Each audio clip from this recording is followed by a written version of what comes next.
আত-তামরিনুল আউয়াল, আত-তামরিনুল আউয়াল, ইলা আইনা ইয়াদউনাল্লাহু।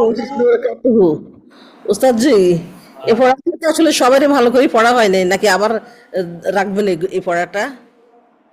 ওটা থাকবে, সাথে কয়টা প্রশ্ন দিয়ে দিই।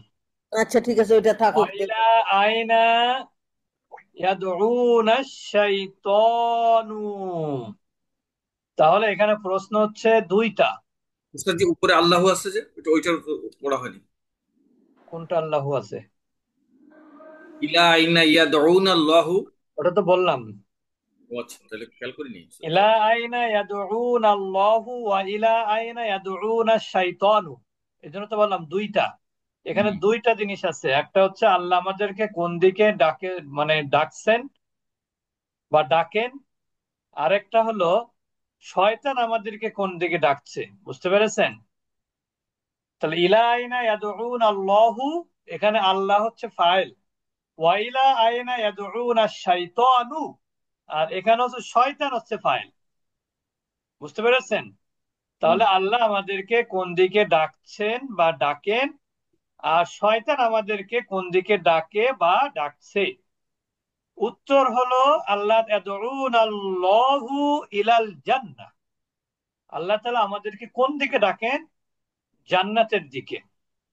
আর এই জান্নাতে যাওয়ার জন্য যা কিছু আমল করতে হবে সেগুলো আল্লাহ সুবহানাহু ওয়া তাআলা কুরআন এবং কোরআনের মধ্যে আলোচনায় এনেছেন।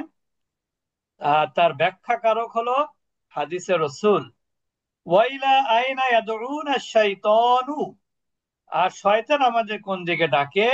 ওয়ায়াদউনা শাইতানু ইলান নারি, আর শয়তান আমাদেরকে জাহান্নামের দিকে ডাকে। তাহলে আমার কার কথা শোনা উচিত? আল্লাহ অবশ্যই যদি আল্লাহ আমাদেরকে আল্লাহ পাকের। জান্নাতের দিকে ডাকেন আর শয়তান যদি জাহান্নামের দিকে ডাকে, তাহলে তো আমাদের জান্নাতে যদি যাওয়ার টার্গেট হয় তাহলে আল্লাহর কথা শুনতে হবে। আর হবে। যদি জাহান্নামে যাওয়ার টার্গেট হয় তাহলে শয়তানের কথা শুনতে হবে। পথ দুইটা। বুঝতে পেরেছেন? জি।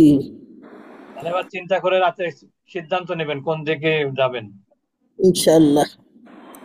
ইনশাআল্লাহ আমরা জান্নাতের মাইয়াদউনা দিকে যাব। ইলাল জান্নাতি, দেখেন সুন্দর প্রশ্ন আবার।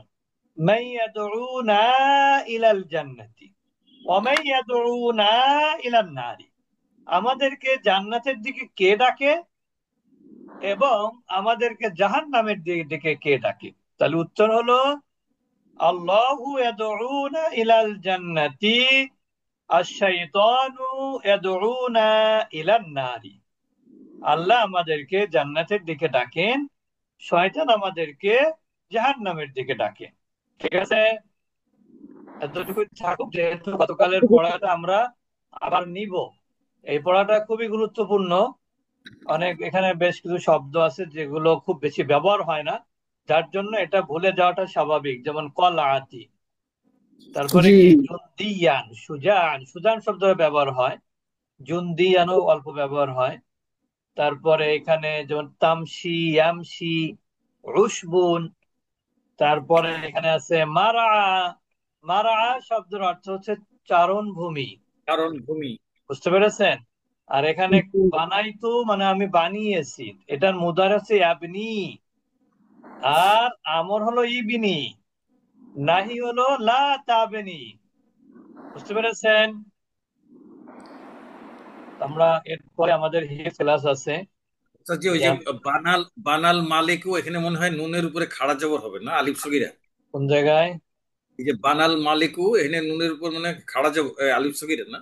হ্যাঁ হ্যাঁ, আর নুনের উপরে খাড়া জবর হবে, কারণ এখানে আসলে ছিল বানা ইয়া। বানাইয়া, হ্যাঁ। এখানে বানা ইয়া, ইয়া দুর্বল অক্ষর, তারপর হরকত বিশিষ্ট, তার পূর্বে জবর আছে, এই জন্য দুর্বল অক্ষরটা আলিফ দ্বারা পরিবর্তন করার নিয়ম। কিন্তু ইয়া যেহেতু, এই জন্য খাড়া জবর দিয়ে পরিবর্তন করতে হবে, ইয়াটা হরকত বিহীন করে রাখতে হবে। জি। এই জন্য এটা খাড়া জবর দিতে হবে, বানা। আচ্ছা, আমরা এখন চলে যাব হিপস ক্লাসের জন্য ওস্তাদ এটা অপেক্ষায় থাকবো। মার, মারো আয় না মারো আয়?